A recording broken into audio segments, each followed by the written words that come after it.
Hello, I am Natasha Frazier, the author of four devotionals and journals and six other fiction titles. And today I'm excited because I want to introduce to you Pursuit, Exploring God's Endless Quest for My Heart, which is my newest title. And so, what is Pursuit all about? Pursuit is a 9 session Bible study that focuses on the lives of Moses, King David, Gideon, Paul, Joseph, son of Jacob, Queen Esther, Peter, Jesus' earthly parents, and of course, you. And so Pursuit hones in on how God intentionally sought them out in the midst of their everyday activity. And so, in other words, they were minding their own business when God stepped in, tapped them on the shoulder, and says, "Hey, I have a plan for you." And so it is my hope by the end of this study, you'll come to see how God has been tapping you on your shoulder your entire life because He loves you and He has a plan for you too, a deeper intimacy with Him. And so if you're asking yourself if this Bible study is for you, let me help you answer that question.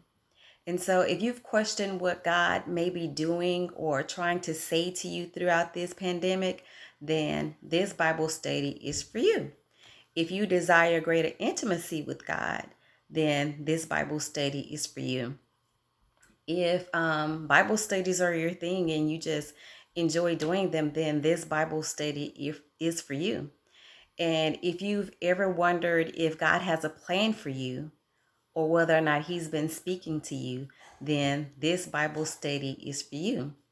And so Pursuit was also written with small groups in mind. So if you belong to a small group, or if you belong to a Bible study small group, or even if you desire to start one, and then I want to encourage you to purchase the book and go through the study and the questions with a group of friends.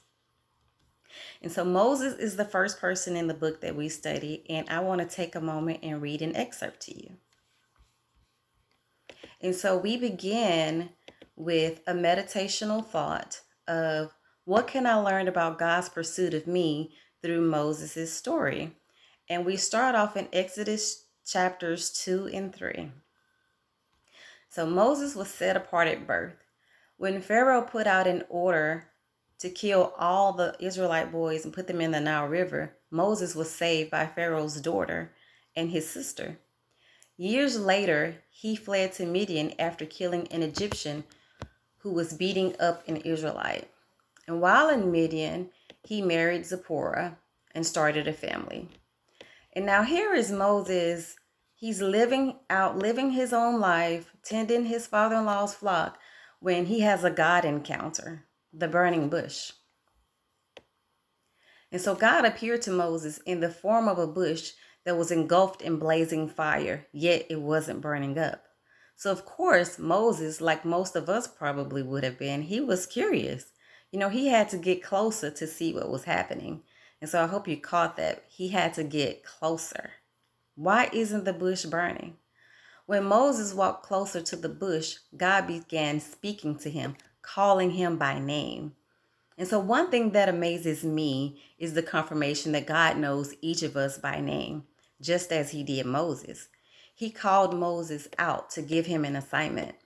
And in the midst of Moses living an ordinary life, 40 years after he fled from Egypt, God pursued him. And I just want to put a pin right there because, Moses had been gone 40 years. And a lot of times we think that we could be so far gone from God, have been out of relationship with Him for so long that God has forgotten about us. But this is confirmation that it doesn't matter, that even from birth, as Moses was, he was set apart for God's purpose, as each one of us is. So we may not be called to lead a group of people out of Egypt, but there are people within our sphere of influence that who needs to know God in a more intimate way. And so at this point, we come to the first study question, which is who in your life needs to know Christ? And somebody may have immediately popped into your mind, or this may be something that you may need to think about even further. And it could even be somebody who may already be saved, but they have been away from God, not really spending time in His presence, just have backslidden a bit. And so this person is in your sphere of influence, and you have impact on them to be able to draw them back into a relationship with God. God can use you to do that. And so Moses was alone when he encountered the burning bush. And so many of us are afraid to be alone. Yet time alone with God is what we need for greater intimacy. And so now technology has become such a huge distraction. You know, TVs, video games, cell phones, computers, and we become so immersed in those things that we don't leave time to spend with God. And by the time we are done with those things, we're powering them down, we're going to bed. And I'm not sure Moses was alone so that he could experience God, but we need to take the time to be alone. God pursued Moses in his solitude, and solitude helps us to focus on God's voice so that we may hear him clearly. Times are much different than they were back then, and life is not as simple, so we must be even more intentional about our time with God. When God called to Moses, his response was, "Here I am." Then the Lord introduced himself. For God to introduce himself suggests that Moses didn't know who he was. When we encounter God's presence, we are introduced to his salvation, his goodness, his mercy, his sovereignty, his power at work in our lives, and more than anything, his love for us. After God introduced himself, he gave Moses an assignment. It isn't until we get into God's intimate presence and get to know who he is through scripture that we can learn what he is asking of us.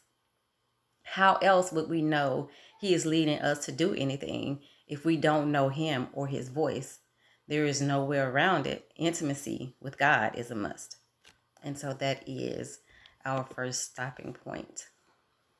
And so the format of each chapter is the person we're studying, the scriptures we're meditating on, the meditational thoughts, the discussion, and the discussion questions and study questions weaved throughout the study, and a list of fill in the blank scriptures at the end of each chapter. And so it is my prayer that at the end of this study, you'll have searched within and be able to see how God has been at work in your life throughout your entire life. And so again, I am Natasha Frazier. The book title is Pursuit, Exploring God's Endless Quest for My Heart. And Pursuit can be purchased from my website, natashafrazier.com, or through Amazon.